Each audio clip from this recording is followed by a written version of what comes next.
Um, Good morning and welcome to the Federation of Kenya Employers webinar. This is our first webinar for 2021, and we are going to talk about the ever-changing business and regulatory environment in Kenya.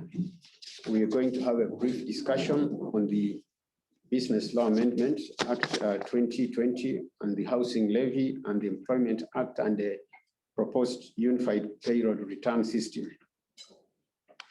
The sessions that we're going to have an opening remarks from our executive director, and then we're going to have two presentations. After that, we're going to go to the question and answer session before we get a way forward. And with that, I want to welcome our executive director, Madam Jacqueline Mugo, to give us the opening remarks and open the webinar. Thank you, Edie. Welcome. Thank you very much, Stephen. I want to extend a very warm welcome to each and every one of you who's joined us this morning. It's our pleasure to host you at this first webinar, which the Federation is conducting this year. It is our intention to have webinars every 2 months to discuss emerging issues. But of course, if there's anything urgent that requires us to have a webinar in a period that's not planned, we are still open to do that. This webinar session gives us an opportunity to engage with you as members on matters that are affecting business and to kick off our activities for this year. As we all know, the pandemic has changed the world of work and accelerated digitization.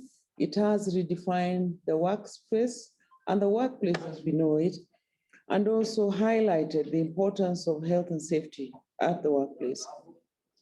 As we speak, various nations, enterprises, and individuals are having to readjust and to reinvent themselves so as to survive. And as business people, we know that this is a reality. Let us recap on some of the work that we did on your behalf last year as your federation.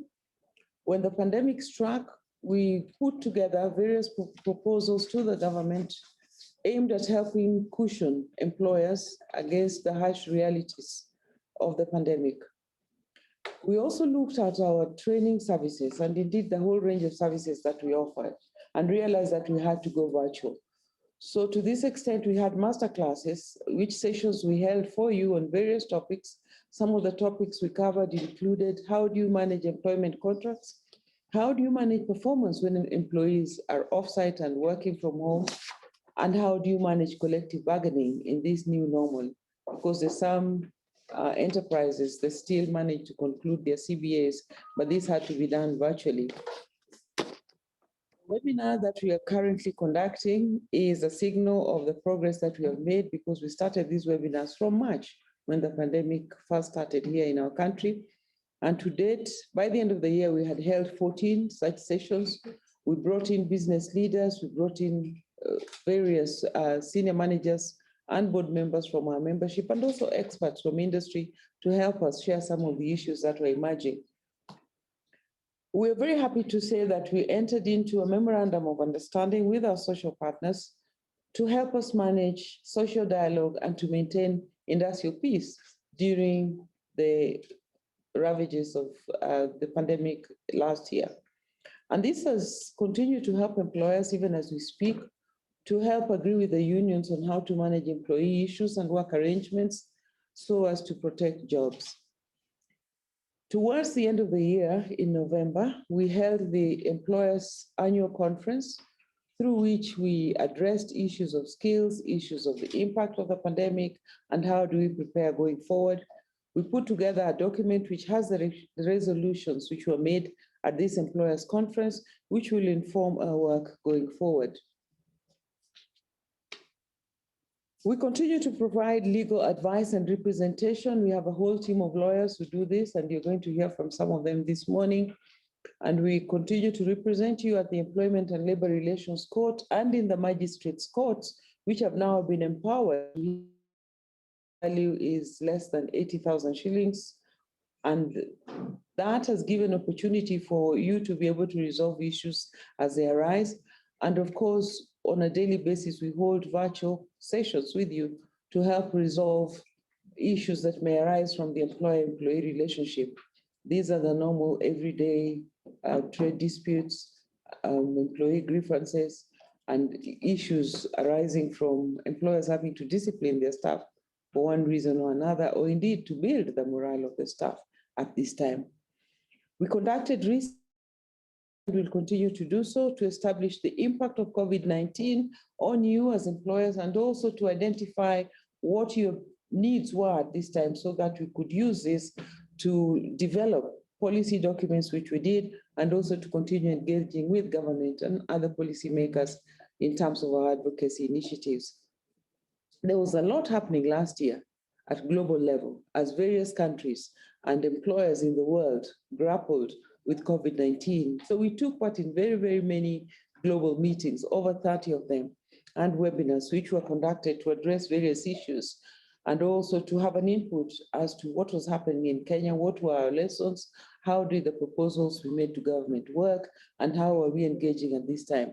And this has influenced labor relations and social policy, and some of our initiatives, including the Memorandum of Understanding, has actually been published on the website of the International Labour Organization, and so it's a reference document to the world.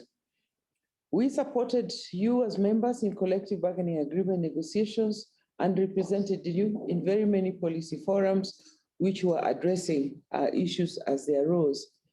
So COVID-19 provided opportunities for us to work differently, and we hope to continue doing that this year. So today, as Stephen Obiro introduced at the beginning, we're looking at where are we today? What is the regulatory environment? What is coming out of Parliament and Senate? What changes are being proposed, and how will these changes impact us? Really, the idea behind this particular session is just getting an understanding of the major changes that have been proposed in the labor field in particular, and also to give you a chance to give us an input into some of the ideas that you have that would inform our advocacy going forward. So one of the main pieces of legislation that have been proposed is the Business Laws Amendment Bill 2020, and we'll go deep into this, the Employment Act, the Labor Institutions Act, which will have an impact on labor relations if those changes are passed. And we want to revisit the housing levy and give you an update of where we are, and also the hot issue, the proposed unified payroll, and how will this impact social protection, for instance. So we're really looking forward to hearing from you. We all accept that the regulatory environment and understanding its impact is important. So we need to be regularly examining what is happening in the regulation field, and also discussing together their impact on us and how, at the end of the day, where it places Kenya in terms of competitiveness.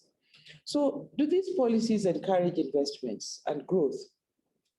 And do they help us inculcate the right business ethics? Do they discourage corruption? And what will be their impact in terms of the legality of the same and the cost of doing business? So as we address these two issues, really our keen interest is to hear your thoughts and maybe some proposals you may have on how this should be managed. As we have thought about the changes that have been proposed, we realize that as employers, we have a role in helping government stay alive and aware of our pain points as business people, and to hold the government accountable to enhance efficiency and transparency in how business is done, and indeed how leadership is provided for us as citizens. Today, I'm very happy that our acting head of legal and industrial relations, George Masese, is here, and he'll take us through the various instruments we've talked about. He'll help us identify what the gaps are, what are the issues, and what are the implications of these proposed changes on us as business practitioners. And George will be ably assisted by Dickens Ouma, who's also a lawyer in our legal and industrial relations and employee and member services department. And because the issue of the unified payroll is new to all of us, and really we just want to understand it, we've also invited the team leader At the KRA, Mr. David Busaule, who will be talking to us on what are these proposed changes, and you'll have a chance to ask him questions. The idea is really just to engage and not to put him on the spot. So David Busaule will be talking to us shortly. As I said, he is the team leader for compliance management and external integrations in the domestic taxes department at KRA, and is also the payment taxes specialist for the KRA and focuses on the ease of doing business. I think some of the ideas and the proposed changes, especially on the unified payroll, are aimed at easing the doing of business, but is that really the reality? And in terms of his own qualifications, he holds a Master of Science Finance, a Master of Science in Finance, and also a Bachelor of Commerce in the same field, and is a trained tax expert. I want to then ask George Masese, who is an advocate of the High Court of Kenya and heads our Legal, Industrial Relations, and Membership Services Department. He's been with us for many years. George is an experienced litigator and is very used to handling a lot of the questions that you bring to us. So George, would you please talk to us on what are the contents of these pieces of legislation that are proposed for amendment? What is the impact of employers on employers? What are some of the questions and issues that employers have been posing to you as the head of the department and to your team that we can engage on this morning? So a very warm welcome to you, George, and over to you. Yes, good morning, everyone. Happy New Year. Thank you, Edie, for that introduction.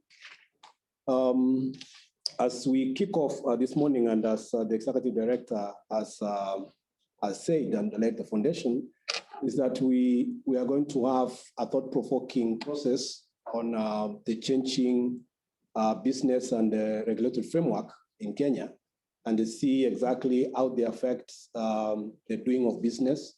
And as the government has said in its endeavor to ensure that there is ease of doing business in Kenya, and then we see the changes into the business and the regulatory framework, whether they have any impact, negative or positive, in terms of how we do our business, and also our social security and protection systems in Kenya. So to kick off the process, I want to highlight the areas that we are going to focus on. We are going to focus on the housing levy. This has been a heated debate for the last few years. We are going to see the Business Law Amendment Bill number 2 of 2020, see the kind of changes that are proposed in that business law amendment and how they affect the doing of business. Then we are going to look at the occupational safety and health. What are the changes that have come up, and whether they have any impact also on our doing business. On NHIF and NSSF, we are going to see, in light of the business law amendments, that is where the law is being proposed to be amended. Then we're also going to see the national industrial training. There are some orders that have been made by the minister. The law has been amended to a large extent. I've received questions on the same. We are going to have a discussion on that. Then we look at what is the unified payroll. My colleague from KRA will be able to explain further on the technical aspects of how to interact with the payroll. For us, it is actually the issue of looking at it from the perspective of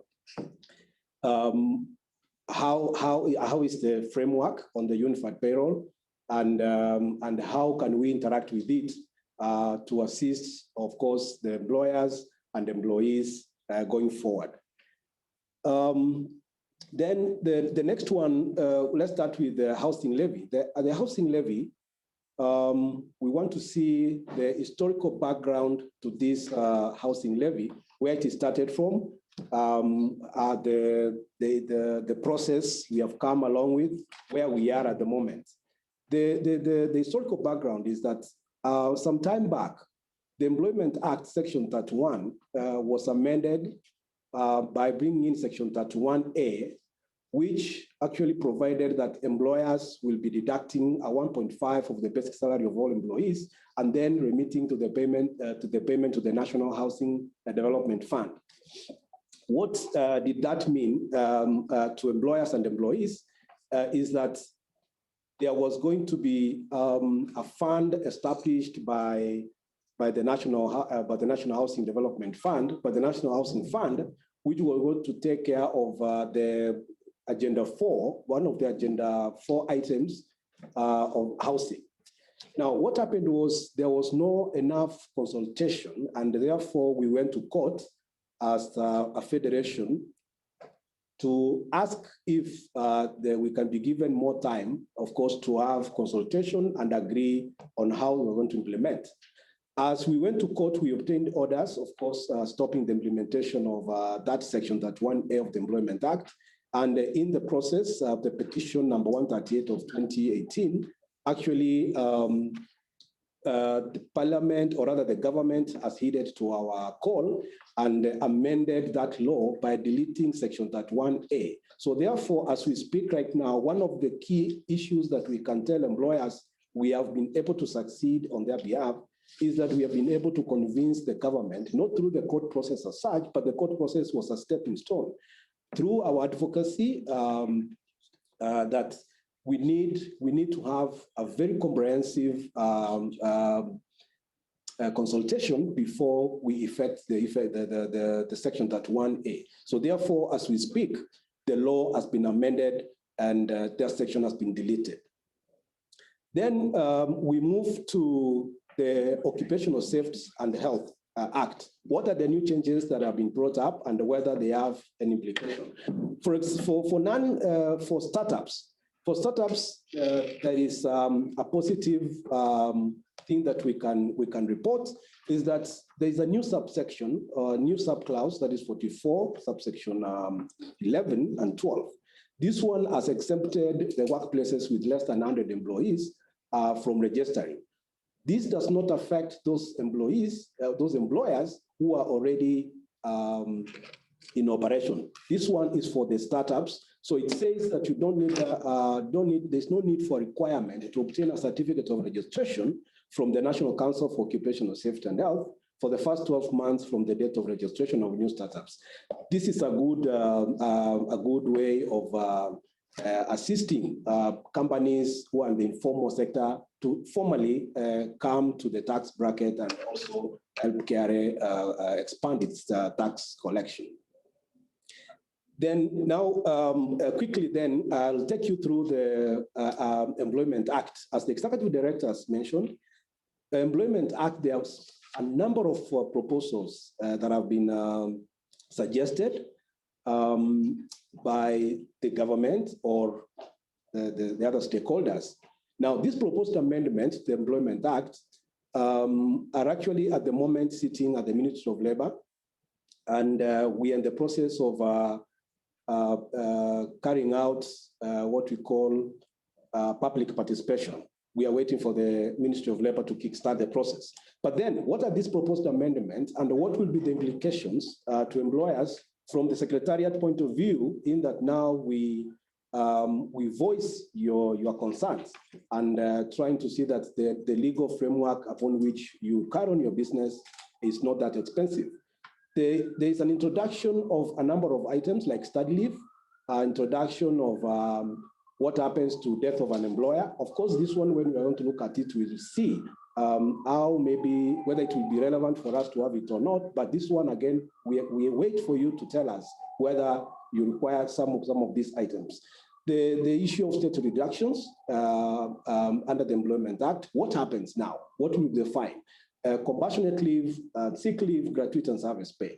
Going back to the start leave, now the proposal is that the examination leave will be up to 10 days. And for us, the question is, start leave is part of the many leaves that actually employers have in their policies. And therefore, to bring it into the statute and say the start leave up to 10 days, then these are issues addressed at the company policy level. and you don't have to legislate issues like study leaves and all that. There are employers who may not be able to afford having employees out of work, but at the same time, we have to let it flexible for employers and employees to agree on those issues of study leave and all that. So we don't need to legislate. We have already enough in legislation to cater for study leave. Death of an employer, in this case, again, what the proposal is in that act, in the proposed amendment, is that in case it's a one-man company or one-man business, that in case of death of that employer, that going forward, the separation that it will come into effect will be deemed to be under redundancy. Now, again, if you look at this one, we are importing redundancy into a single or a sole man business. And then we are not also looking at what happens to the estate of that person. The law of succession, of course, comes in. So this kind of amendment, proposed amendment, may not be actually practical, really going forward to apply. So for me, or from the Federation point of view, we're saying we need to have a discussion further on this redundancy. So we are waiting for you also to tell us whether we should have this, and if we have it, in what format should we have it? There's statutory deductions that employers deduct, for example, NHIF, NSSF, or any other deductions, and you don't remit. Now, the fine is 1 million. And we are saying it is too punitive. Sometimes you may find like you've deducted, but maybe you are late to remit. And therefore, we need to understand what is the rationale behind the 1 million punishment for an employer. On the issue of compassionate and sick leave, we are saying if you look at the general order, it provides for compassionate and sick leave. So we don't need a duplication of the laws. We don't need to have 3 items being discussed in different statutes. So we are saying we don't have to duplicate this, so we need to leave it out. On the issue of gratuities being introduced, this has been a big, an elephant in the house in employment relation in Kenya. We know it is in the NSSF, it was proposed, and we had to say we have to discuss it further. Now, it is in the CBS and also in contracts, but now being introduced because it's not in the statute, it's not being introduced. And the condition is upon termination of an employee, then an employer is now automatically to pay gratuity to an employee. Now, the question is, they don't really say whether it's on summary dismissal or a normal termination, or it removes, or you don't pay gratuity on redundancy. So that is another area that we need to have a discussion with the respective stakeholders. Service pay is being introduced again. This has been, again, another animal elephant in the house. Now, irrespective of your contribution or deduction and contribution on SSF, you have to pay service pay for an employee who has worked for an employer for a period of not less than 1 year. So that is another introduction of on the proposed amendment. Then we look at other amendments like the constructive dismissal. Now, this is a judge-made jurisprudence on constructive dismissal. It's something that is new in the market. And then you find like we want to legislate on constructive dismissal. What does that mean?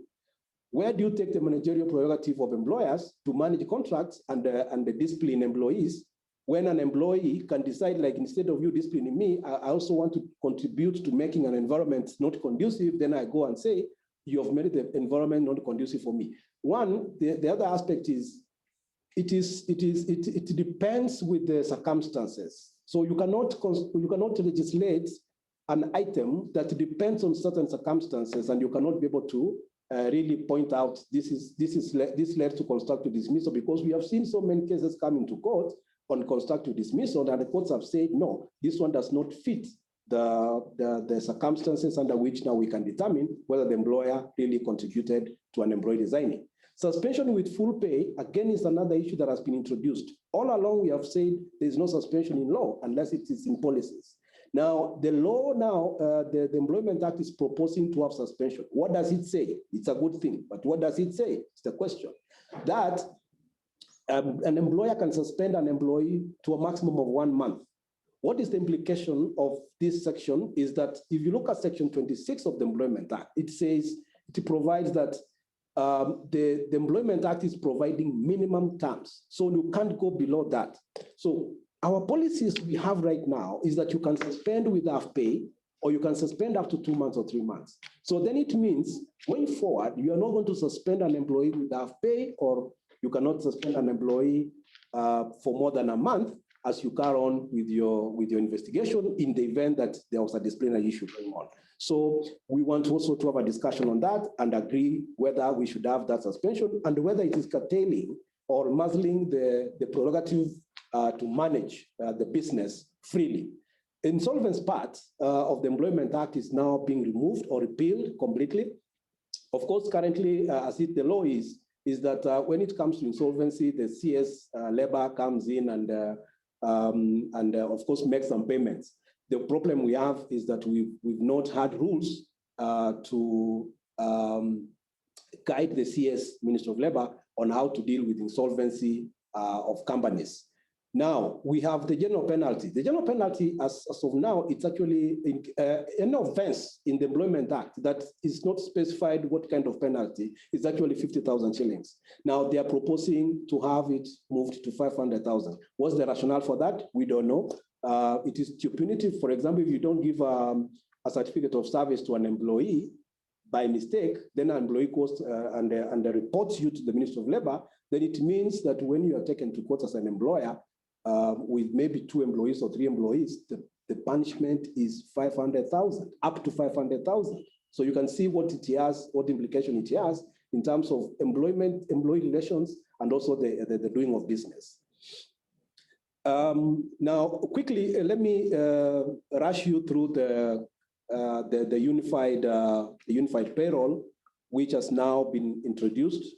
And this one says that employers now will be deducting and remitting NSSF, NHIF, and NITA contributions through a unified payroll. And there's a public notice that was issued some time back, of course, by KRA. This one was in the public domain, which says that the public is notified of the returns, which has to be made through the unified payroll, which has been developed for joint declaration and payment of payee, and of course, NSSF, NHIF, and the NITA deductions. And down there, you see it's an initiative, or it is one of the initiatives under the government of Kenya Ease of Doing Business agenda. A very bright idea in terms of doing business, or rather easing the doing business. Now, the other issue is that the unified payee payroll was supposed to commence in the month of December, when filing the payee and the payments were supposed to be due on or before the 9th day of January 2021.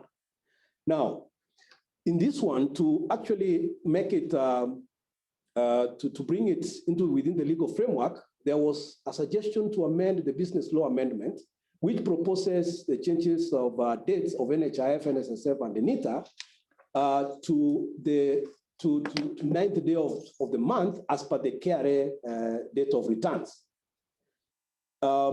Then you find, like, if an employer is to make returns for NSSF, it was actually 15th day of the month. NHIF, it was first day of the month. So they wanted to unify. Now, in that proposal that has been proposed for amendment in the business law amendment, is actually to change only the dates. They have not proposed to change any legal framework in terms of the unified payroll, but they have changed the dates to synchronize with the KRA dates when we are supposed to do the returns.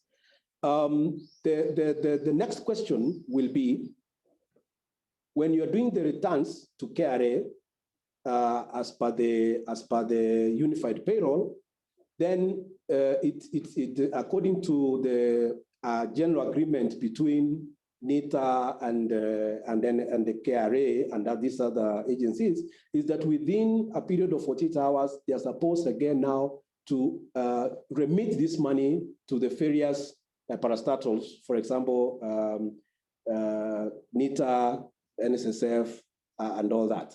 So that's the new amendment that is proposed as of now. Now, if you look at the memorandum of objectives, I'll talk about it down there again. Is that the purpose of amending the dates is actually to make it to bring it into the unified payroll system. That is the only reason as to why. You go back again a little bit into that slide. Now look at that slide. There are two pictorials that you can see. The first one up there is actually talking about social security and social protection. As you can see, we have various kinds of people. There's old age, we have disabled and children, we have kids and all that. The second pictorial is about training and skills. Now, when you see the number of parastatals that have been affected, you see we have National Social Security Fund, we have NITA, which has been affected, and we're also having an HIF, which is now going to be affected of remitting of that money to the unified payroll. It's an up idea which we don't have a problem with. Now, going forward, you can see in the next slide, this top idea has its foundation, both from the international treaties, ILO conventions, and our own constitution. What does it say? The Constitution, Article 43, is actually about social and economic rights. And it says that every person has a right to the highest attainable standard of health. That is one. Then we look at E, which talks of social security. We have also education. And then a person shall not be denied emergency medical treatment. If you look at 3, the state shall provide appropriate social security to persons who are unable to support themselves and their dependents. Now, going back to our situation. Now, who funds or who is actually the major contributor of all this social protection and the security, whatever in Kenya? We have an employer who does that. An employer contributes to NITA for training. An employer contributes to NSSF, so Social Security. An employer contributes to NHIF for employees to have access to health facilities. Now, what we say is, being a noble idea in terms of the unified payroll and all that, then what we are maybe posing as a question, does it have an effect to an employer and employees on the unified payroll? Is there a need for us maybe to have a wider discussion before maybe we have the unified payroll in place? Yes, there is need for such kind of conversation to have a very candid and open discussion on unified payroll. I talked about the memorandum and, of objects and the reasons. I don't need to repeat that now because I've already talked about it when I was discussing the business law amendment bill. So we can go to the next question. So up to now, we have also had discussions, of course, with employers. They have sent in several questions since the year started, and since the NITA issued a notice that we should now, employers should start remitting the deductions through the unified payroll. But the other questions that have come up is whether the new order exempt employers with less than 100. Yes, it does, but which employer is the employer? We are talking about the new startups. Now, the other question of course, regarding NITA, and which has been asked by members, is whether the NITA levy now applies to hotel sector. Yes, it applies to hotel sector because the previous law on hotels and catering act was repealed. Now the levy on the hotel sector is now to NITA. Now the main question that brings us here today for a discussion, whether there is a law on unified payroll. Currently, as we speak, we have only amended Section 20, Section 5, I think, of the NHIF, Section 20 of NSSF, and the NITA to actually provide for payments or to the unified payroll, not specifically that way, but they are saying they have actually harmonized the dates, but they have not told us whether there is a law that now helps us to know or to follow and see, in case this money remitted to Kenya Revenue Authority, how does it go back to NITA? How does it go back to NSSF and NHIF? So as we speak, I've not come across the law on the unified payroll per se, so that it addresses any challenges that may be posed in case there's an misappropriation of those funds. Now, the other question on the unified payroll is, what will happen to employees who fall outside the tax bracket? Now, KRA will explain this, but as we speak, there's no law that is addressing the issue of the unified payroll, and also those now who are falling outside the tax bracket, what happens to their deductions? Because you are doing this to the unified payroll. What happens to those who are falling outside the tax bracket? These are questions that was asked by one of the members. Then the other question that which is frequently asked is the issue of 2014 NSSF, whether they are mandatory, and what is happening to in the market at the moment, because NSSF seems to be forcing employers actually to start remitting the new deductions. Our executive director maybe will talk about that at the end of it, but as we speak, the case is still pending in court. There were orders injecting the implementation of the new deductions. So as we speak, we are only supposed to pay the initial NSSF contributions. Then I think up to that extent, that is that marks my end of discussion. Maybe one more item. I was asking about the legal representation by FKE outside Nairobi and where we have our offices like Mombasa, Kisumu, and Nakuru. Yes, we do outside those jurisdictions. We do everywhere in this country. We do legal representation everywhere in this country where there's employment and labor relations court. Be sure, whether you are as far as Mandera, whether you are as far as the farthest region of this country, FKE is ready and has always reached to employers and represented them in court on matters regarding labor cases. So that is all from me. And in case of any question, then maybe you can post it later. I take it back to my colleague, Obiro. Thank you, George, for the presentation and the highlights and the explanation of the various issues that are in the laws. Now we are going to have the next presentation from Mr. David Usaule, who is the team leader of the Unified Payroll Return System at KRA. David Usaule, is now your turn. Please make your presentation. Thank you so much. My name is David. I hope I'm audible enough. Am I? Yes, you are, Okay. David. We are getting you. 10 Okay, minutes. let me just go. Let me just go direct to share the screen of my presentation. Just a short while, because it's a practical. It's a practical walkthrough. So just a minute. I share the screen.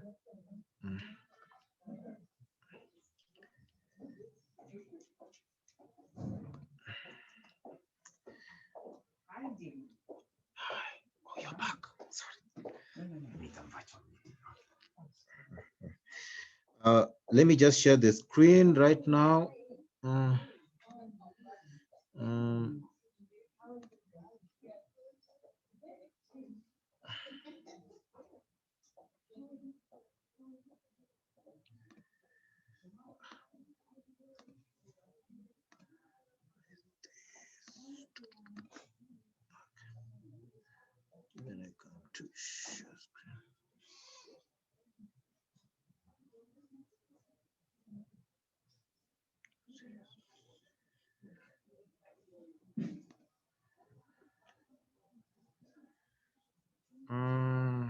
David, you can also put on your video so that you Oh, see. sorry.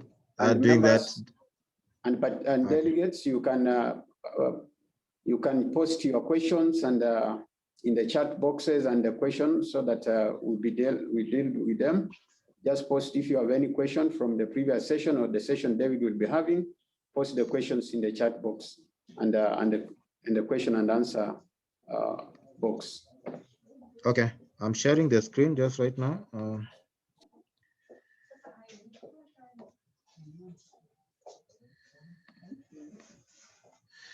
I'm not sure, is my screen visible? It is, David. Okay, I'll just log in quickly because of time, the time I've been given. I'll log in as an employer in iTax because this is an initiative by the government of Kenya. This is an initiative by the government of Kenya to make it easier for employers to comply with labor taxes, and that's why we've already gone live with NITA as part of the unified payroll. So just a minute. I'm now in iTax. What the employer will do is they will be required to log into iTax because the joint declaration and filing and payment is being done through iTax. And I'll go to file return quickly because of the 15 minutes, and I'll be able to, I hope I'll be able to address most of the issues that are relevant to this forum. Okay, just a minute.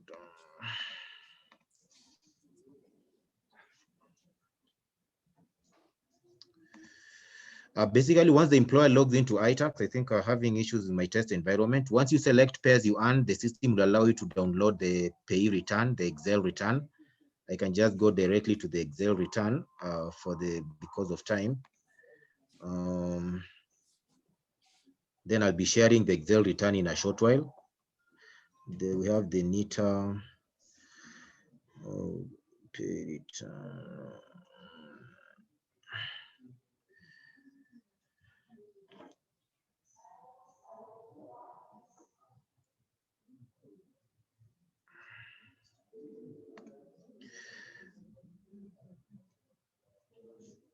So allow me to share the Excel return again, just in a moment. I'm sharing the Excel return, which the employer will download. So basically just log into iTax, download the Excel return. I'll fill quickly some details. I'll not focus on the other issues of the payroll return. I'll only focus on the NITA sheet because that is the bit of the unified payroll, which is available to all employers. NSSF is already delivered, but we are having a pilot with a few employers on the same. So maybe once it is rolled out to the majority of the employers, again, we'll come back to that. So the employer will capture the details. I'll go directly to the NITA sheet. Under the NITA sheet, it's M1. That will be the focus of our presentation now. So basically what we'll require is an employer, NITA, maybe a small background then. Our collaboration with the National Industrial Training Authorities and it's a government of Kenya initiative, is all labor taxes will have to be paid through one platform, and we are calling it the Unified Payroll Return. And for now, NITA is the one which is on board. And again, with the Industrial Training Amendment Order of 2020, the payments for the National Industrial Training Authority, the NITA levy, was moved from being a monthly payment to an annual payment. The payment is due by 9th of the subsequent month following the end of your financial year or accounting period. So we are being guided by the financial year or accounting period of the employer. So assuming the financial year or accounting period of the employer was ending in January 2021, then when the employer is filing the pay return for January 2021, they will come and declare the industrial training levy for all the months in for the period from February 2020 to January 2021. The industrial training levy is paid at the end of the financial year. It's not paid in advance, but it is paid at the end of the financial year by 9th of the subsequent month following the end of the financial year. So let me assume I'll have, that is the ID number of the employee. Maybe I can say this is David. Of course, the full names as per the payroll, this is just for, I'll capture the valid PIN of the employee. And assuming maybe the employer had already complied with the Industrial Training Amendment Order of 2020, meaning they didn't pay any training levy to NITA. So then we'll assume maybe, and this employee was in the payroll for the full 12 months, then we'll have a 600 bob to be paid. So basically that is what the employer will do. Just allow me to log back to this. Let me confirm. So basically that is what the employer will do. He will capture, I'm using just one employee, but if you're having many employees, you can always come up with the CSV, which is in the same format like our return. The first column is the ID number. The second column is the employee name. The third column is the valid KRA PIN. And the fourth column is the NITA contribution by employer on behalf of the employee. So for me, I think I'll just do that for now. Allow me maybe to put some amount like for pay, maybe. So we're having some pay component, and also we're having the NITA component. I'll validate the return quickly.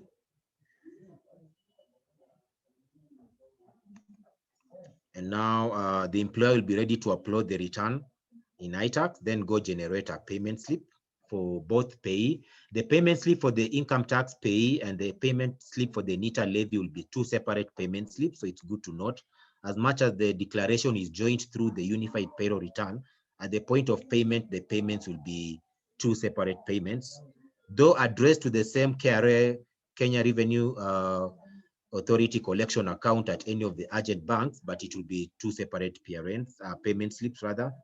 So allow me to log back to iTax and try do the uploading. Let me share the screen again for how you log into iTax. So that is where the employer had logged into iTax before we downloaded the Excel return and moved to, we downloaded the Excel return and fill the details for the NITA levy. I think I'll be addressing maybe some of the issues immediately. I'm just done with this exercise. Just allow me to try login again. 151.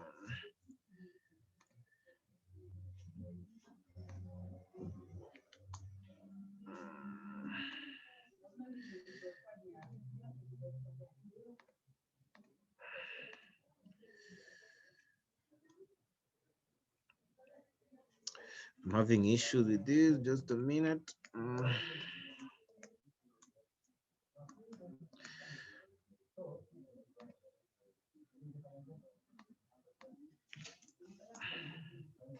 So let me log in with the employer, because it's imperative for us to upload the return, because you're not allowed to make payments for NITA if you've not declared you've not done the declaration in the pay return, in the unified payroll return.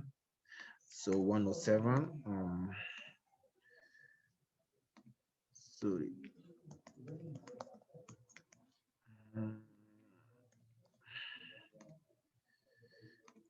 Okay, what is it?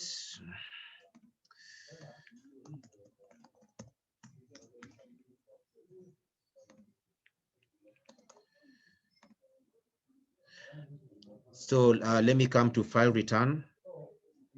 Okay, this one doesn't have them.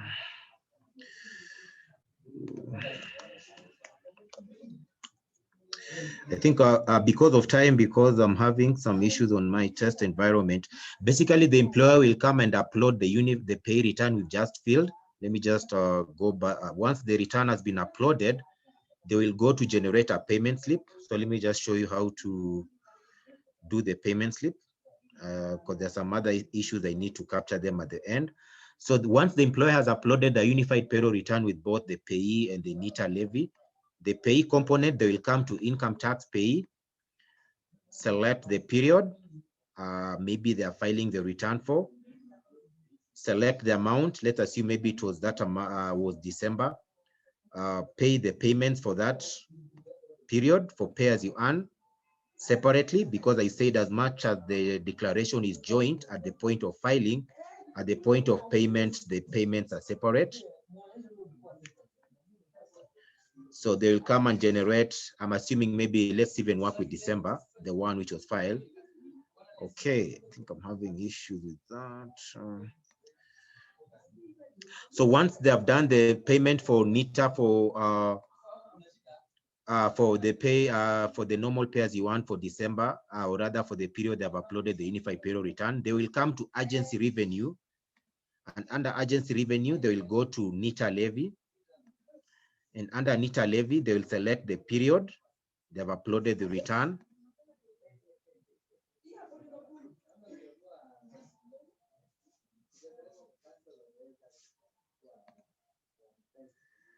Oh, just a minute.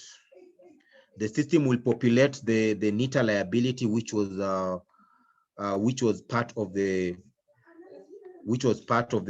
month which the employer is trying to make the payments for NITA. I don't know what's happening to my test environment, but basically, once you select the period, the liability of the NITA levy as per the unified payroll return will populate. Then you'll be able to generate a payment slip. Maybe I'll just show you how the payment slip look like for this because of the time given.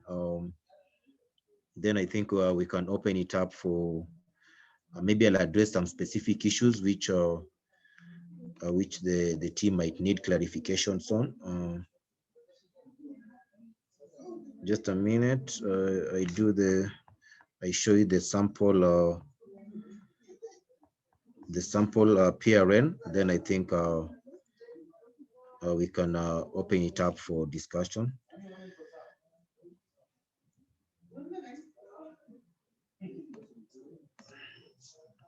So on the screen, I think I believe my screen is still visible. Once the employer has uploaded the the unified payroll return with the payee and the NITA component, and they have gone to agency revenue and selected NITA as the payment type under agency revenue, and they have generated the payment slip.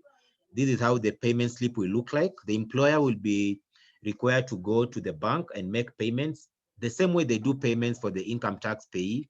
Is the same way they'll do payments for the NITA levy at the same KRA collection accounts at any of our maybe about 42 agent banks.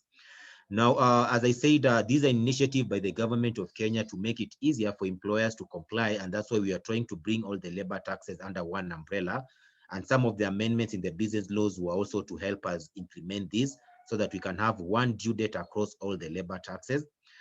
For the transition period for NITA, some of the employers had been making payments maybe for some of the months in 2020, and now maybe some are the ones which were pending.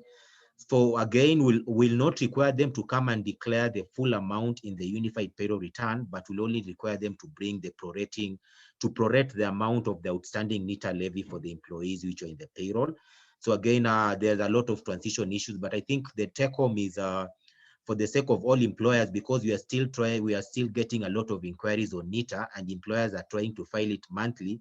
But we are reminding employers that as per the joint public notice between KRA and NITA, and as a bit to make it easier for them to comply, NITA was moved from being a monthly payment to an annual payment, and it is done at the end of the financial year by 9th of the subsequent month following the end of the financial year.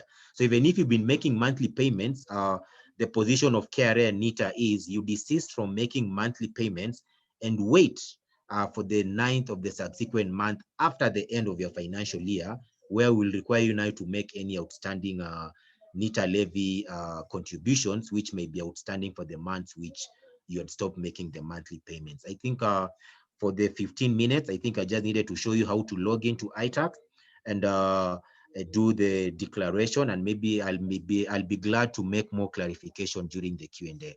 Okay, thank you.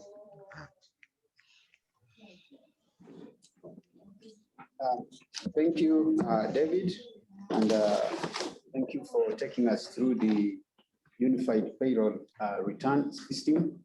And we are now going to the question and answer session that is going to discuss both the two presentations that we have had. Perhaps just starting with you, David, we have questions in the chat boxes. We have our panelists, we have David, we have George Masese, and we have also Dickens, who is supporting. And we have our executive director around. we also, the Executive Director, I don't know if you want to say something first before. Good. Then, David, perhaps the first thing you need to address, you've just seen the challenges you've had with the system yourself. You are the expert, you are the guru, and you see how it kept on hanging and not working properly. So I don't know what do you tell the employers? Because that is the fear, the first fear they have. Is this system going to work, or they're going to have that challenge? And on top of that, how are you going to address the issues if an employer encounters what you have encountered? How have you put in place a mechanism to be efficient in addressing those issues to the employers so that it doesn't become a penalty or an issue between the employer and KRA? Okay, Dickens, I think apologies for, I was using a test environment version of iTax that was not live. I can assure you iTax was up and running yesterday with being the due date. I don't think many employers experienced the issue of the not able to download the return. That was a test environment issue. But let me address the issues we've got so far on NITA and the unified payroll return is the errors we've been getting for some of the employers who are doing NITA is first, no, let me address the main pay return, because now employers are also concerned about that. In the CSV for January 2021, employers were required to leave the home ownership saving plan column blank. Initially, it used to have zeros or some value. So that's the change we've done in the pay return, because some of the laws we passed in 2020 have done away with the home ownership saving plan. So in the unified payroll return, when you're importing the CSV, you need to leave it blank. So those are some of the errors employers are getting. On NITA, the NITA sheet is working fine, and the only thing we require employers to do is for the ID number, try keep it to less than 8 characters. If you do it less than 8 characters, you should not have any issues. So far, that is the feedback we got from employers on the challenges they're having with the pay return for January 2021, and that is the response we've been able to give to employers. I don't know if I go to the questions directly, Dickens, or I don't know how you, because I'm thinking there's so many questions for my end to respond to. Okay.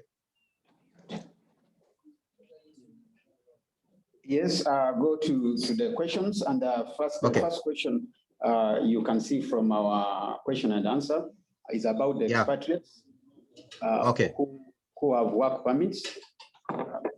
Are they subjected to the NITA payment? Good.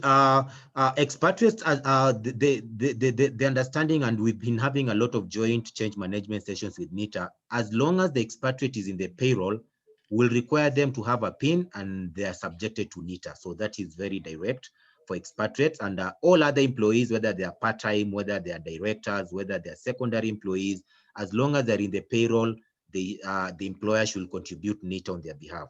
The only form of employees who are not liable to NITA are those who are on attachment for now. Yeah. So what I can advise employers are, it is very easy to get a PIN for an expatriate. I see many employers waiting for the alien ID, but that is not a condition for getting a PIN for an expatriate. The condition for getting a PIN for an expatriate is either they have a special pass or a work permit, and KRA can issue a PIN to an expatriate within 48 hours of you providing those relevant documentation. Okay. Thank you, David. Perhaps we can look at the second question on the filing for pay annual returns. How do we go about it, filing it, given the rates or changes between the year? On filing, I believe maybe they meant their individual annual returns, because for pay, yes, I believe they meant the individual annual returns where pay was deducted. KRA has delivered the updated ITR, which has a section to allow the employee to capture the January to March, which had the pre-COVID rates, and also we have a section for April. We are losing you, David. Dickens, you're getting me now? We have lost you, David. Your internet connectivity seems to be low. We lost you.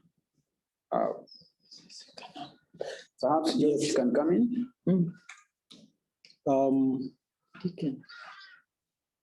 I may not maybe say I can answer the question on payee and what my colleague was saying. I'll answer the legal one that I've actually received from, let me answer from Festus Correal. Festus Correal, I think you are on board. The question you are asking in the morning is about the unified payroll for NITA, and which says that we pay for the whole year. Now the question was, what about in case of separation, in case of change of jobs, and in case of people moving to other organizations and all that? Now, that is the challenge that maybe we also have not addressed and agreed on how such kind of challenges are going to be dealt with. Because if an employee, to be honest, and the question I can get your concern is that if an employee now, you are employed by company A, and company A has paid for you for the whole year, then it means in the middle of the year you move to company B, then they are going to pay for you again a similar amount, unless there's a way that maybe NITA is going to map out and know if you have paid for the whole year, then even if you move to another organization, we are not going to pay. In case of redundancy and the death of an employee and all that, those are challenges that really need to be addressed from the employer's perspective, and I think we are going to have a good discussion. The other question was on the NSSF. This one, actually, I answered it in the morning. So in terms of whether they are mandatory and also the inspection and intimidation from NSSF, no, I think we need to have a good working relationship with our partner NSSF, and maybe ask them to provide the correct information to employers. So in case of such kind of engagement with some of the NSSF, I think pick it up with FKE, will be able to address that issue. My colleague will answer one more question, I think, on the levy, but let me answer on the levy. The hotel industry, that is what I see many people are asking. What happens to the previous levy that we used to pay under the hotels and catering and all that? That law was repealed. So therefore, any levy paid to the tourism fund does not cater. If you look at the functions of that or the money, it is not for training. So therefore, it is supposed to be now to NITA. We are supposed now to pay to NITA. That is the one that is going to provide training and upgrading of our skills of our employees. Dickens, maybe you can, you want to add something, or is that question you need to answer there? Thank you very much, George. I really do not have much. Much of the questions I did answer in the chat box. There's another one that I also found here, where there was a question on the difference between gratuity and service pay. Let's start from this perspective. The current law as it is only makes reference to gratuity in the agricultural sector. In the Employment Act and other labor laws, there is no aspect of gratuity. But the moment you put it in your contracts, where it is put in your documents of engagement, it becomes now a contractual obligation and right, and it has to be paid. Now, in the proposed amendments, now they want to bring it full-time into the documents of engagement, have it legislated, and it forms part of what is supposed to be paid. Now, the difference between gratuity and the service pay is in terms of computation. The proposed amendment stipulates that it will be treated the same way as service pay, but that is a minimum of 15 days for each completed year of service. Remember, in the current Employment Act, an employer is not obliged to pay service pay as long as the employer is deducting and remitting NSSF. So I think that is basically the difference. As it is right now, there is no gratuity. It is proposed to be brought in, and as my colleague, Mr. Masese, indicated, is going to be quite expensive in terms of what an employer should pay in the event of separation. That's all for now. There was an aspect of NSSF Act, on the enforcement aspect of it. Mr. Masese dealt with that. On the legal representation of members, we do legal representation on labor matters only. We may seem a little bit overwhelmed, especially in the lower courts, given that we have several magistrates courts all over, but we shall be very happy to give advisories and let you know whether you really have chances with some of those cases filed. And you know, the person who asked the question was like, was in respect to legal representation where you are sued by union. Remember, you can be sued by your serving employees, but the most notable ones are ex-employees. And do not make the mistake of taking disciplinary action against your employees because they have taken you to court. They have a right to enforce their rights in the courts of law. So take it within your stride and deal with it with the advice of the Federation. Thank you very much, Stephen. Thank you, Dickens. Perhaps we can go back to David. David, there is a question asking what happens to if the employee leaves in between the year? Perhaps he only works for a company for 3 months, or the employee was on short-term contract that and he hasn't finished the year, and the employee is making the returns for NITA. It is annual. Does he only include the number of months the employee was there, or can you give more? Okay, am I audible now, Dickens? Yes, we hear you. Oh no, yeah. Okay, that question has been coming up. Basically, you only make payments for NITA for the period or the month the employee was in the payroll in the respective financial year. And with that statement, then it basically means if an employee was in the payroll with a certain employer, let's assume at December year end, they only worked from January to March, then when they are making their one-off annual payment for NITA at the end of the financial year for that employee, they will prorate their NITA payment to 150, being 50 shillings times 3 months. And the one maybe who joined 6 months down the line will also only capture the NITA payments for the number of months they were in the payroll. So it takes care of all the people who joined and the people who left within the financial year. And because NITA is not paid in advance, it is paid at the end of the financial year. So it should take care of all those scenarios. So basically the HR person just needs to keep track of how many months the employee was in the payroll for them to be able to know how much NITA levy they'll pay for that specific employee at the end of the financial year. Okay, thank you. And related to that, someone, Festus Koriri is asking, on NITA, what will happen to returns made in 2020? Do we have to double pay? Again, we are in the transition era, Dickens, and of course, my fellow employers who are in this call. We are in a transition era where we are coming from a manual. We are coming from a manual. I can't say manual. Let me not use manual. We are coming from a way which payments used to be done to NITA, and now it is being done through KRA. So we will not expect any employer to make any payments for the months which they'd already made the payments to NITA. They're only supposed to make NITA levy for the outstanding months which they have not done the payments. And why are we saying this is because we are sharing this information with NITA on a monthly basis. NITA will be able to confirm that a certain employer who says that they have already paid up to November through the other payment channel, they'll be able to confirm that, and they'll only expect a payment for December.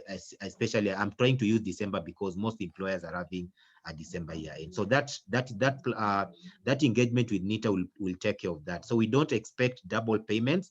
We only expect them to make payments for the outstanding months which they have not made payments for NITA. Okay. There is another delegate that is asking why NHIF and NSSF are not yet on the unified payroll returns.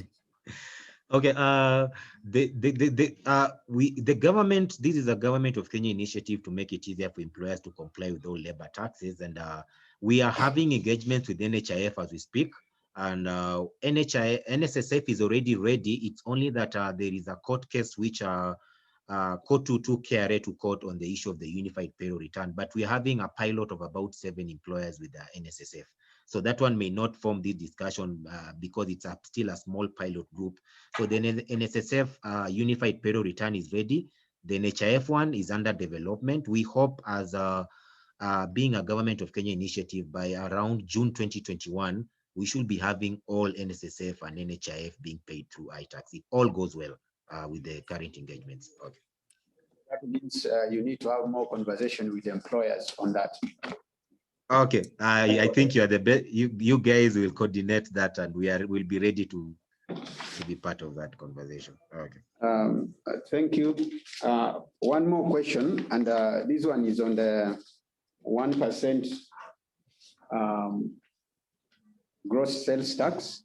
Somebody is asking if you can be able to explain, give more details on that, as it is really affecting the employers.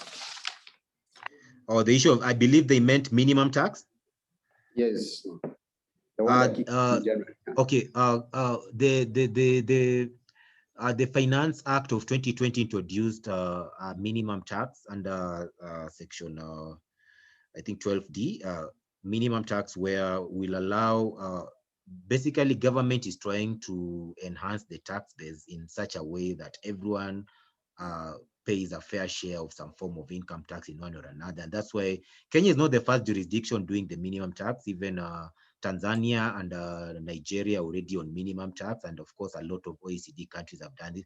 The whole idea is at the end of the financial year, your tax payable should be at least 1% of your gross turnover, and basically it might hurt people with cash flow issues. It might hurt those who are loss making, but at the end of the day, the taxman will expect at least every corporate who is liable to income tax to pay at least 1% of the gross turnover. It's already in force from 1st January 2021, and it will be paid in different, it will ride on the same quarter's due dates as the installment tax is there. So every quarter, the employer will do their gross sales for the quarter, do the 1% and compare it with the installment tax they're paying. So if the installment tax is higher, then they'll not be required to pay any minimum tax. If the installment tax is lower, they'll be required to pay minimum tax for that quarter. And we can also maybe share the guidelines are hosted on the KRA website, maybe just for more information on how minimum tax works. Okay. Okay, and just before we get in, Masesa, I want you to look at this. Now we are sending all these deductions to the KRA tax collection account. Yeah. How sure are we that the money is going to reach the relevant institution, whether it is NITA or NSSF, and how long is it going to take for the comfort of an employer? And as you answer that, also look at it from, will the employer also be dealing with various institutions? If there is an issue with the KRA, with the NITA, will he also be required to deal with KRA to solve it, then go to NITA, or there is a mechanism on solving all issues that is also centralized? Okay. KRA, and maybe for the comfort of employers, it's not just NITA we are collecting. KRA is already collecting a number of exchequer revenue and agency revenues on behalf of other government agencies. And the comfort and the confidence we can give them is, yeah, we are a trusted organization. We may not eat anyone's money, but again, the stopgap measures we've put in place is we are sharing this information with NITA and NSSF and NHIF even when they come on board, and all other government agencies. So what is happening is they have a window to confirm all the payments which have come in, and we are sharing with them the reports of all the employers. Let me use the example for NITA. Or any employer who is declaring NITA in the unified pay return and making the payments, we are sharing that information with NITA. And so far, in fact, even we are having more employers complying with NITA on the iTax platform, even more than what was happening on the manual. So there is already a good progress on that. So the information is being shared. For NITA, it will be difficult because there is a benefit the employer expects from NITA when the employees go for trainings and a reimbursement is have to be done. So if KRA will not have shared the information with NITA, then of course that challenges will happen. We are working on KRA, we are on all our partners, we are collecting any revenue on their behalf.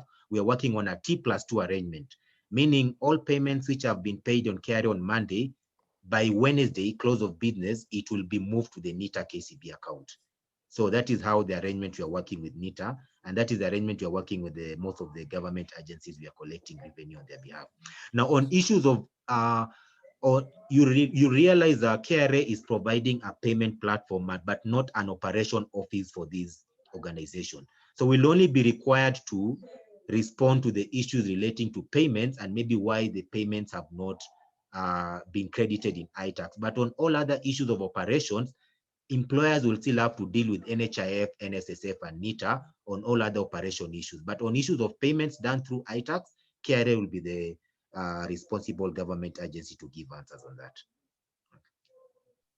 And we perhaps we are hoping that the system is automated and it doesn't require manual intervention, such that if an employer is paying into this account, there is a way it is automated in the banks that it will automatically reallocate after the given time to each account, so that what comes to your account now comes into the consolidated account, what goes to NITA, what goes to NSSF.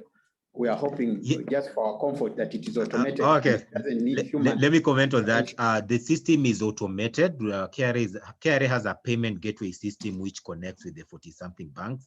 And even that is the convenience we are bringing to employers, because most of these other government agencies dealing with labor taxes and levies, they have about 4 bank accounts or 5. So we are providing even a wider access to employers that they can make payments in about 42 banks compared to the 4 banks, or maybe for NSSF, or maybe 1 bank for NITA. And what we've done in the back end, it is a highly automated process. There is no manual intervention, because before KRA collects any revenue on behalf of any other person, we give that revenue a unique code. And if you go to the NITA levy, you'll realize it has a unique code. Let me even just check for you the unique code. For NITA levy, the unique code is 0512.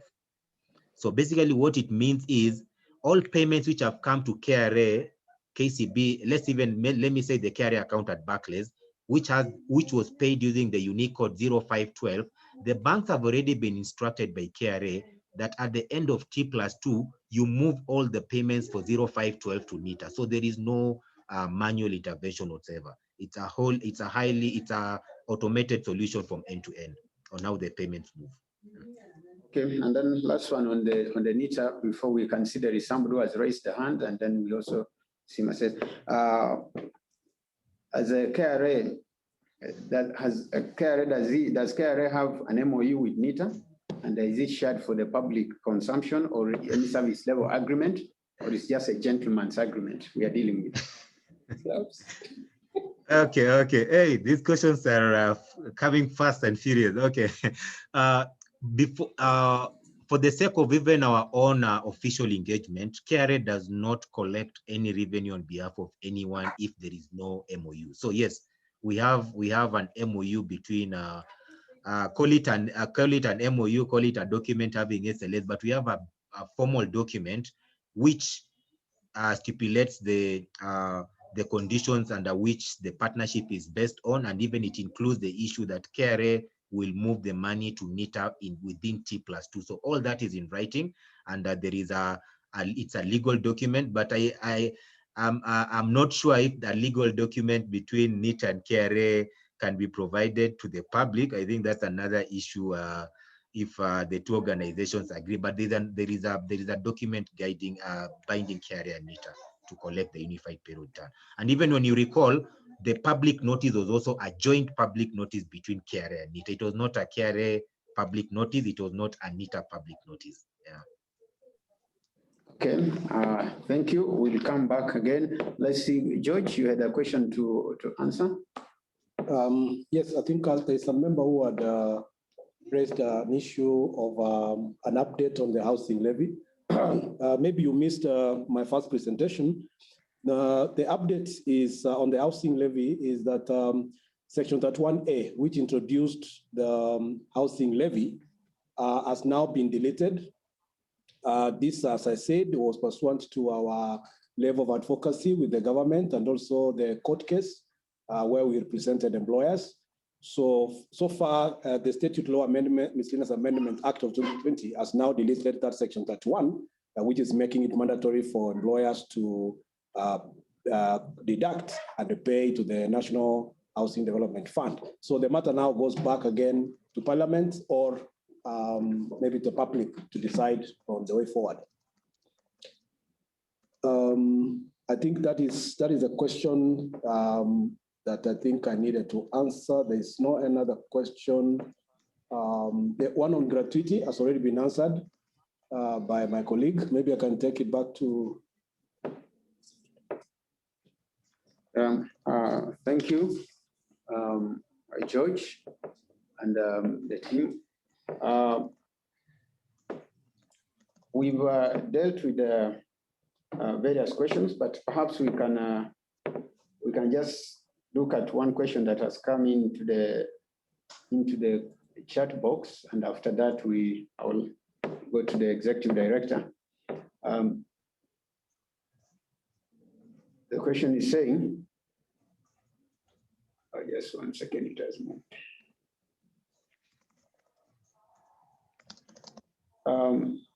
There are so many issues with KRA. I think you need, David, you need to give a comfort to the employers on addressing the issues. You can see through the questions, they're saying there are so many issues specific, some have already given the specific ones, and KRA addressing them looks like it takes ages. Just can you give a comfort to the employers on what measures have been put in place just to expedite and make it efficient in addressing the issues that arises? Okay, thanks. Thank you so much. Sorry about that. KRA has really done a lot in the last few years to enhance our ability to address our customers in a more professional way and even resolve issues in a timely way. But of course, there are issues here and there. I can just give the basic escalation framework of what guides KRA. KRA, most employers they belong to something called a tax service office. Under the tax service office, there is someone called an account manager. Now, we always, the escalation mechanism works in such a way that the employer or the taxpayer needs to raise the issue to the account manager at the tax service office.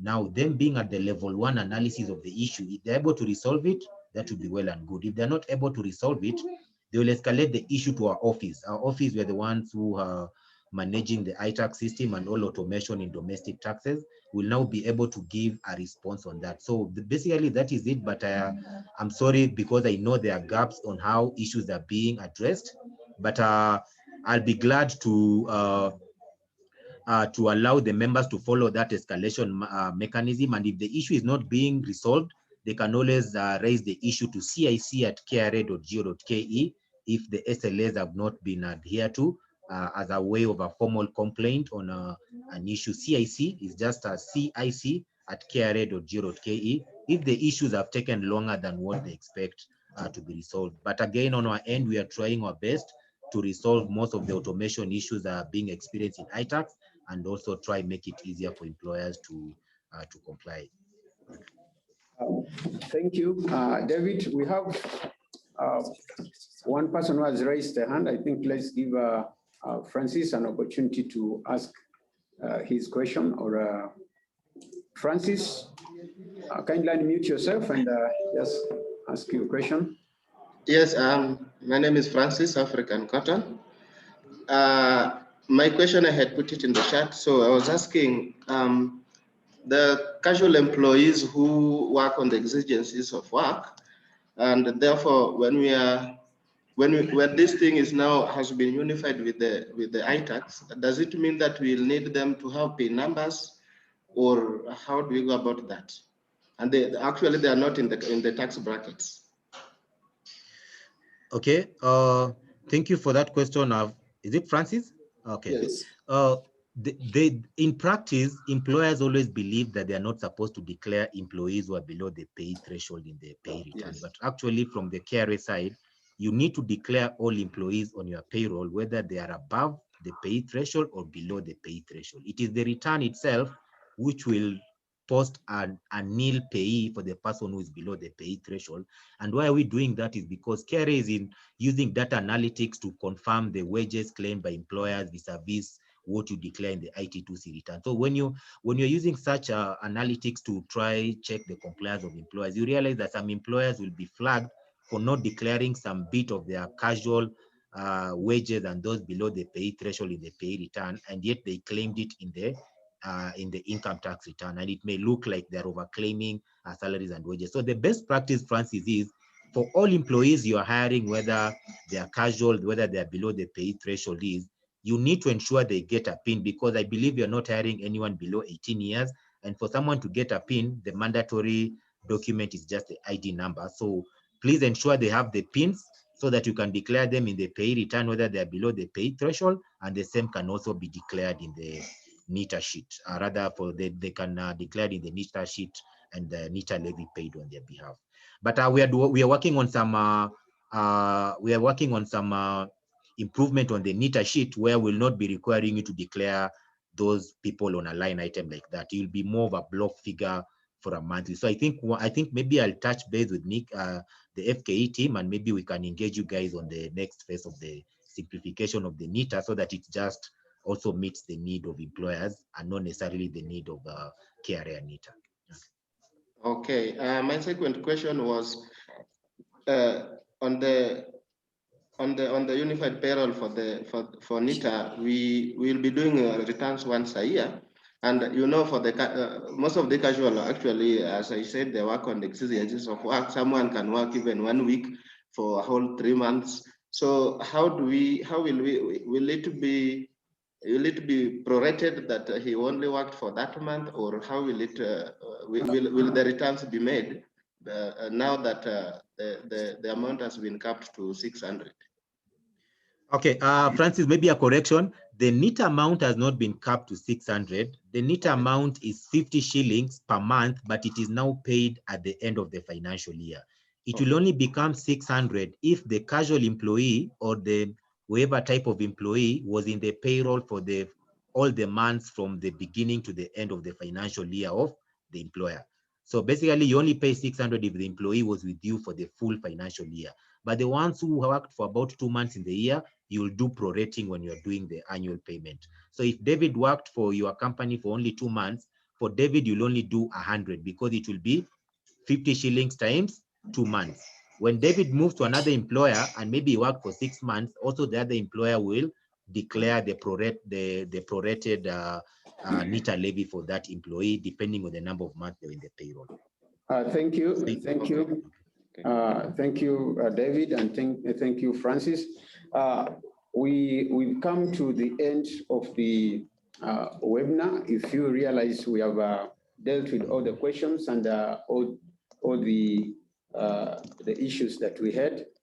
At this time, I want to welcome our Executive Director to close the webinar and give us a way forward.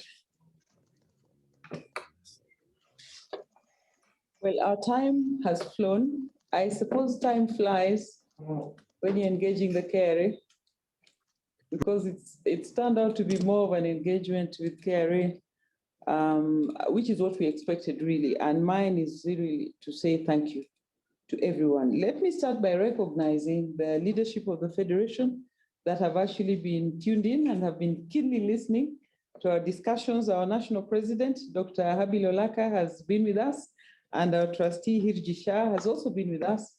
I suspect the other board members that I may not have realized are with us, but thank you very much.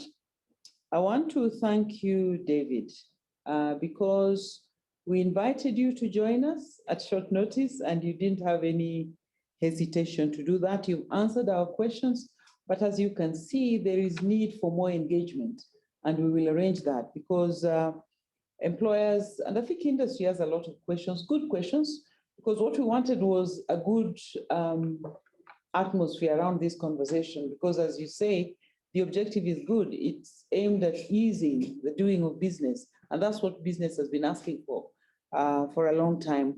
But there are some questions, there are practical issues, there are operational issues, administrative issues, which we've answered, I think, to the best of your ability today. A lot of them were posted on the chat. We've also answered the questions that were legal in nature. And we want to keep this engagement open so that we can together build confidence around the workings of the proposed unified payroll system. As you have said, the questions were coming in fast and furious, but that reflects some level of agitation around the proposed changes. Change is always scary, but when it concerns money, it's even more scary. But I think with you there and your team, you'll be able to hold our hand, and we want to keep this conversation going. So members, you shouldn't feel that this is the end of it. We will keep providing opportunities for you to engage with the KRA. But you've given us, I think, some level of comfort that the system is automated. And for the institutions that you are collecting money for, you do sign some sort of an agreement, service level agreement, memorandum of understanding, I don't know what it's called, but it is documented because we want to hold KRA accountable and to know that the money is collected, because there's been this perception that now this money is going to be treated as tax. And once it goes into a unified pool, let me just tell you what employers have been fearing. It will go into this unified pool, so it will not have the tag of NSSF deductions or NITA or NHIF. It will be one big pot from which KRA will expend the money as and when the national priorities dictate. That is the biggest fear we have. Two is, will the institutions access this money? How can we hold KRA accountable for that? And you said that you are a responsible organization, but I think what we're looking for is systems, removing the human element and having systems that are well controlled so that we can manage the risks and actually realize the efficiencies and accountabilities and transparencies that were behind some of these changes. So David, thank you very much. We wish you well, and please stay open for this engagement. To our members, we want to thank you for taking your time to join us. As soon as we put out this invitation, I think we had 178 members registered in 2 days. I don't know how many actually logged on, but these were very hot topics. Changes, any changes in the regulatory environment are matters of great interest to employers and to business people as a whole, because it impacts how we do business, the returns on that business, and also people's lives. So thank you, members, for joining us. Please stay tuned in to our next invite. I also want to thank the presenters. I've already thanked David, but I want to thank the FKE staff, particularly George Masese, who heads our legal, IR, and member services team. He was assisted by Deacon Souma. Thank you very much, gentlemen, for the work you put in. Thank you very much to Stephen Obiro, who's facilitated this session very well. And behind the scenes are our ICT staff, Abogasti and Clifford. And this is what has made this session possible. So we've answered most of your questions on the chat, but we'll go back and comb through them. And if there's anything we haven't addressed, we will respond to it as the FKE Secretariat. So as we come to the end, please stay alert to the schedule of events that we have, and we'll let you know when the next webinar will be. We also appreciate your feedback. Tell us how you found this session and any other topics you may want us to address in the course of the year. So from us all here at the Federation of Kenya Employers, is Kwaheri ya kuonana. Goodbye for now.